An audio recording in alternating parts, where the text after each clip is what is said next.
ये है मंगोलिया, दुनिया का 18वां सबसे बड़ा कंट्री जो 99.7% बिल्कुल खाली है। मंगोलिया की सारी पॉपुलेशन इस छोटे से व्हाइट हाईलाइटेड एरिया में रहती है और इसीलिए ये शायद दुनिया का सबसे खाली कंट्री भी है। लेकिन बहुत ही इंटरेस्टिंग बात यह है कि मंगोलिया हमेशा से इतना खाली नहीं था। 18वीं सदी में मंगोलिया की आबादी 10 लाख थी, लेकिन फिर कुछ ऐसा हुआ कि एक झटके में मंगोलिया से 8 लाख लोगों का सफाया हो गया। मंगोलिया के इस अजीब से पॉपुलेशन पैटर्न के पीछे उसकी ज्योग्राफी और हिस्ट्री में होने वाले 2 वाकयात का बहुत बड़ा हाथ है। सच ये है कि आज की वीडियो में हम जानने वाले हैं मंगोलिया जैसे तारीखी और खूबसूरत कंट्री की वो दास्तान जो शायद आप में से बहुत कम लोग जानते होंगे। सबसे पहले मंगोलिया की ज्योग्राफी के बारे में जानते हैं। मंगोलिया दुनिया का सबसे बड़ा लैंडलॉक्ड कंट्री है क्योंकि इसके किसी हिस्से के साथ कोई समुद्र नहीं लगता। मंगोलिया के नॉर्थ में रशिया है और साउथ में चाइना है। मंगोलिया से करीब तरीन समुद्र भी 700 किलोमीटर दूर येलो सी है और यही वजह है कि इंडियन और पैसिफिक ओशन से आने वाली मॉनसून विंड्स बहुत कम यहाँ तक पहुँचती हैं और इसी वजह से मंगोलिया की सारी सदर्न साइड पर रेगिस्तान है और यहीं पर एशिया का सबसे बड़ा और दुनिया का 5वां सबसे बड़ा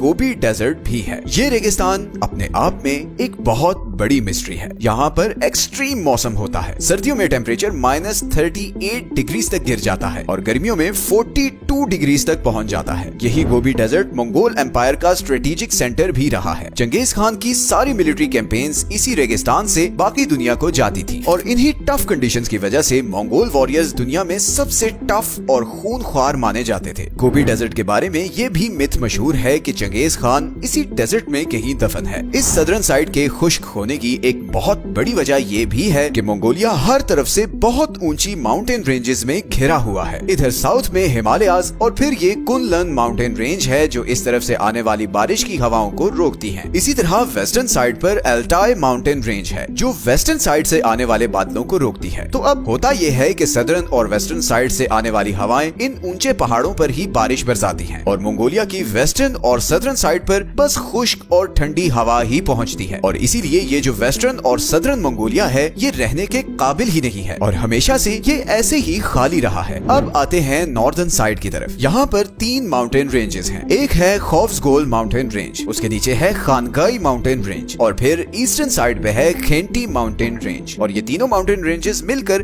कुछ ऐसा ट्रायंगल सा बनाती हैं जिसकी वजह से वेस्टर्न, सदर्न और नॉर्दर्न साइड से आने वाली खुश्क और ठंडी हवाएं इस ट्रायंगल वाले एरिया तक नहीं पहुंचती और यही वजह है कि जहां बाकी मंगोलिया का टेम्परेचर -40 डिग्रीज तक गिर जाता है वहीं इस ट्रायंगल में मिनिमम टेम्परेचर बस -2 तक ही गिरता है और इसीलिए मंगोलिया का कैपिटल उलान बाटर भी इसी ट्रायंगल में ही है। ये मौसम की शिद्दत ही वो फैक्टर है जिसकी वजह से पूरे मंगोलिया में सिर्फ यही एरिया कुछ भी उगाने या एग्रीकल्चर के काबिल है। बट ये एरिया मंगोलिया के टोटल एरिया का सिर्फ 0.4% बनता है। इसी तरह पूरे मंगोलिया में सबसे ज्यादा बारिश भी इसी ट्रायंगल में होती है। गो के ये सिर्फ 350 मिलीमीटर बारिश है पर फिर भी आपको मैप में नॉर्थन साइड पर लश ग्रीन एरियाज नजर आ रहे होंगे। अब इंटरेस्टिंग बात यह है कि इतनी थोड़ी बारिश से यहाँ पर इतनी ग्रीनरी कैसे होती है। इसमें एक बार फिर इन 3 माउंटेन रेंजेस का रोल है। आपने ज्योग्राफी में erosion of the soil from the mountain वाला कॉन्सेप्ट पढ़ा होगा कि जब बारिश होती है तो पहाड़ों से सारे मिनरल्स उस बारिश के पानी के साथ नीचे वैली में आ जाते हैं जिससे नीचे वैली की मिट्टी बहुत ज्यादा फर्टाइल हो जाती है। ऐसा ही कुछ इन 3 माउंटेन रेंजेस की वजह से होता है और इसीलिए आपको यहाँ ये लश ग्रीन एरिया नजर आ रहा है। तो अभी तक तो हमने देखा है कि कैसे ज्योग्राफी की वजह से मंगोलिया के सिर्फ 0.3% एरिया पर सब लोग रहते हैं, लेकिन मंगोलिया के इतना खाली होने की एक और वजह ये भी है कि यहाँ पर इन जनरल पॉपुलेशन ही बहुत कम है। लेकिन इसकी क्या वजह है? हालांकि वीडियो के शुरू में मैंने आपको बताया था कि 18वीं सदी में मंगोलिया में 10 लाख लोग रहते थे मगर फिर एकदम 8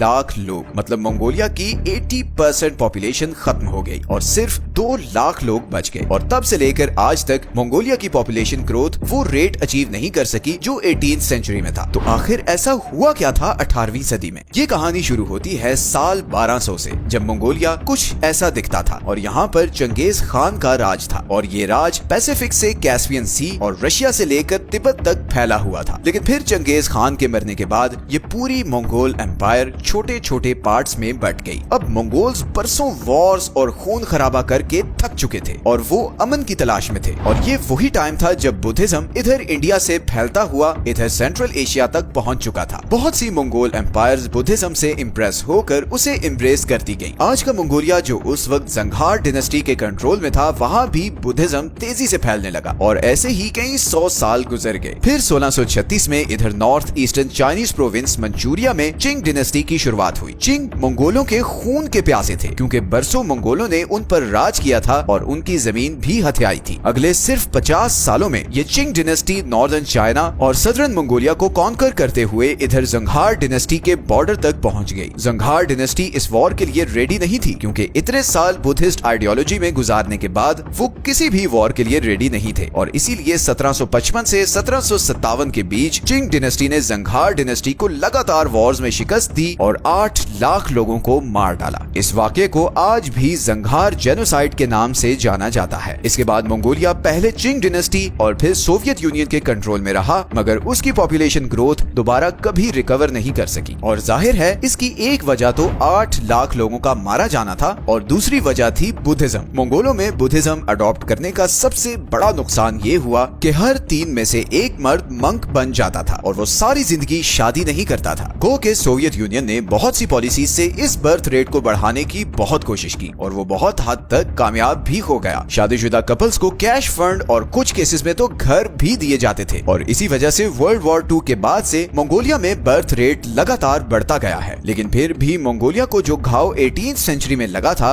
वो आज भी नहीं भरा है। बुद्धिज्म आज भी मंगोलिया का डोमिनेंट रिलीजन है और आज भी मंगोलिया में बहुत से मर्द सारी जिंदगी शादी नहीं करते और ये फैक्ट मंगोलिया के इस पॉपुलेशन पैटर्न को बिल्कुल भी इम्प्रूव नहीं कर रहा। तो आज की वीडियो में हमने देखा कि कैसे मंगोलिया की हार्श ज्योग्राफी और उसकी हिस्ट्री ने इस सारे पॉपुलेशन पैटर्न को शेप किया है।